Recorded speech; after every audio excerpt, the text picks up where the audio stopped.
Scott Speed alongside 32-time winner Kevin Harvick, bringing him down to the green flag.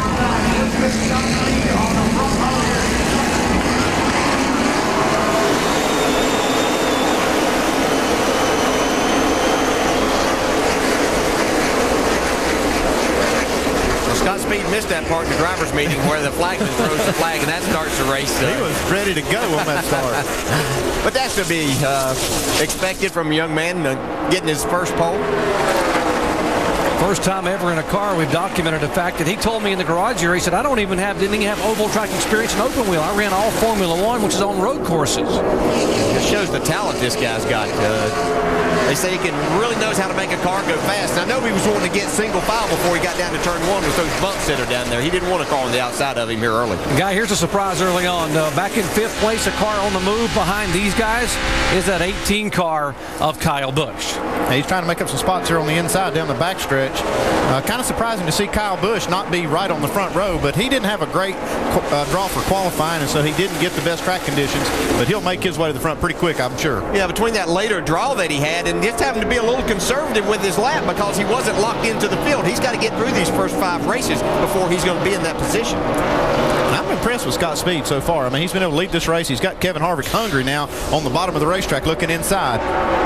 Well, I talked to Kevin Harvick yesterday, and he really thinks that this is going to be the weekend. He's tired of hearing about when are you going to win that first race for your team. He thinks this might be it.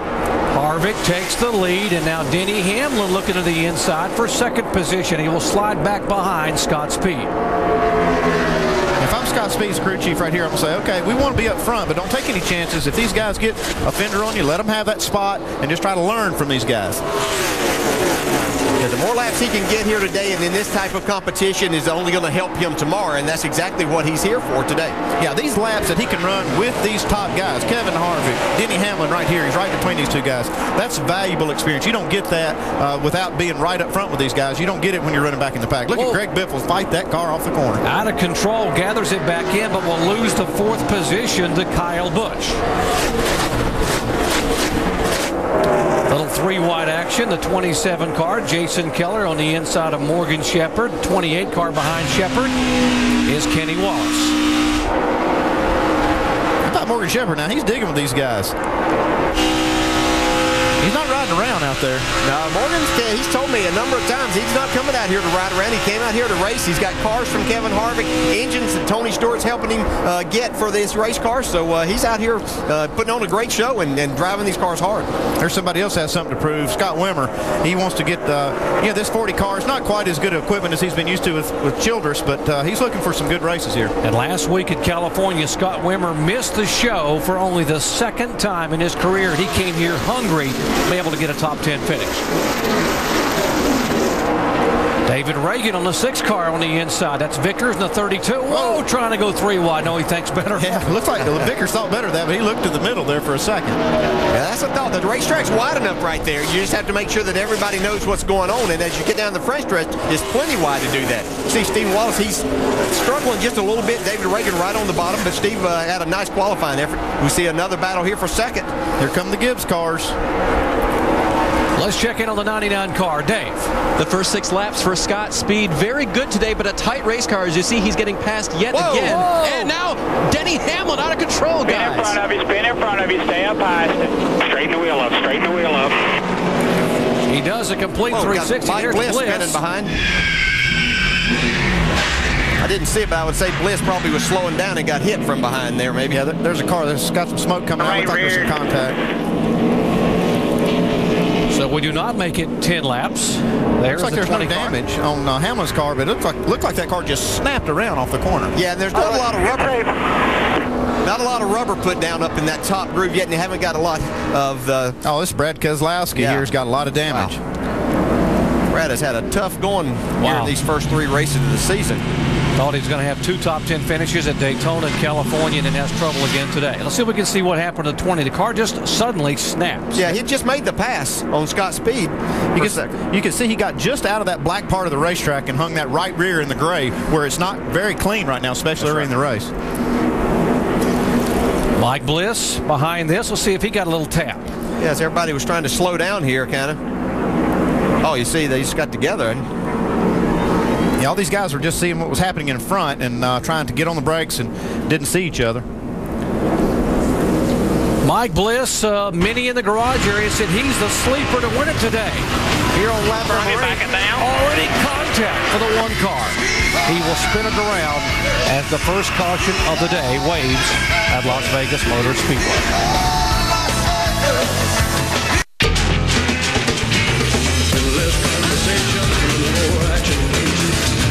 It's just Vegas. There's nothing like Las Vegas. It's fake, it's not real.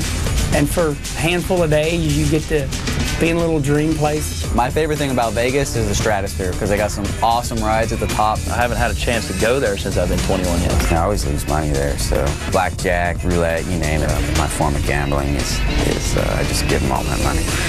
You can only handle so much Vegas, so for me, it's just all about the racing. The sights and sounds of the City of Lights, and here when you come to Las Vegas, there's only 2 groups of people. There's the people that are on top of the world, and there are those that are in the hole.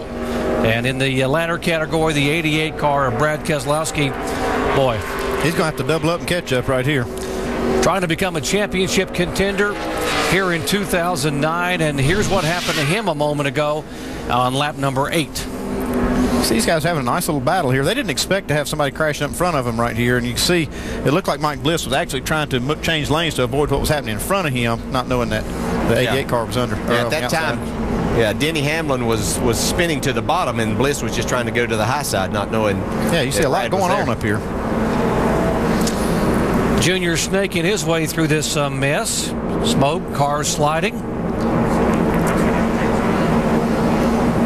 Let's see what Brad Keselowski saw. The bottom, he's going to be coming back up the track there. You can hear Brad was already out of the throttle. Stay high, go low, go low. You saw Mike Bliss, right damage there, got run into. Mike Bliss saw what was happening, and he needed to move. He needed to change lanes right there, and had to make a quick decision. Just had to be a car on the outside. Brad Keselowski's not had the best beginning of 2009. He thought he would have back-to-back top 10 finishes or better at Daytona. He was 5th with 12 laps to go, had a right front tire go down, finished 22nd. At California, running 7th with 50 laps to go, contact from behind, and you saw that produced a 27th place finish. Yeah, it's not been the start he was looking for. They're going to try to get the best out of this thing. They're still early. They're going to try to stay on the racetrack and get as good a finish as possible. Hey, Dave, have you got something more on Scott Speed? Well, guys, there was a talk about perhaps some water on the racetrack, and Scott Speed in the 99 did radio to his crew that he had water coming from somewhere. I confirmed on top of the pit box that they did have some overheating issues on the 99, just barely, so it was spouting some water. Don't know if that could have contributed to what happened with Denny Hamlin. Denny came over the radio and said, I just overdrove it. But a lot of contributing factors may be happening down here. Yeah, Denny's probably saying, yeah, we'll go with that. Yeah, since he was in front of that 99 car, but I don't know. Unless it was squirting water way up in front of him somewhere. We just joined our coverage. Scott Speed in the 99 car shocked him here on Friday, becoming the 9th different driver in series history to win the pole in his very first start here in the NASCAR Nationwide Series. He led the first 2 laps. Kevin Harvick has led since in that 33 car. Kevin trying to get his first win in a KHI car. Here's the 88 back on pit road. Yeah, this is a great opportunity here. This is a long caution, a lot of laps, so they're going to get a lot of work done here. Hopefully they can get this car halfway competitive. You don't expect they'll get it good enough to be a contender, but they can get it where it'll make decent laps. They can get something of a finish here. Yeah, they just have to salvage the most that they possibly can. A lot of good work going on right there. And again, it's not going to be the day that Brad was looking for, as he had a chance to win last year and got involved in a late race accident, so it hasn't been very kind to him. Kevin Harvick has looked good early, but if he looks in his mirror, he's going to see Kyle Busch. We'll get to gauge his performance of his car right here and see how he's going to stack up. Well, they ran 2 races at California last Saturday, and already somebody else has led more laps than what they did both of those races combined, other than Kyle. So. Again, speaking with Kevin Hart, he was very, very sure of himself that he thought this might happen. He was talking about the great week that they had last week. He addressed the pit road problems that they had, but they had a great stop at the end. But he was very confident that this might be the weekend. Let's go down into the 88 pits. Dave. Tony Uri calls the shots for Brad Keselowski. Pops, can you express the level of frustration with the beginning of this season? No, not really. I guess you have him kind of days or years or whatever you want to call it, but hey, we'll overcome it. We've got a good race team here. We just keep putting ourselves in the wrong situations, and we got to do a better job at that. All right, they went to work on the race car, guys. They got it back to where Brad could get up to speed, but it'll be a handful the rest of the day, and probably not going to be able to compete at the front of the field, Doc.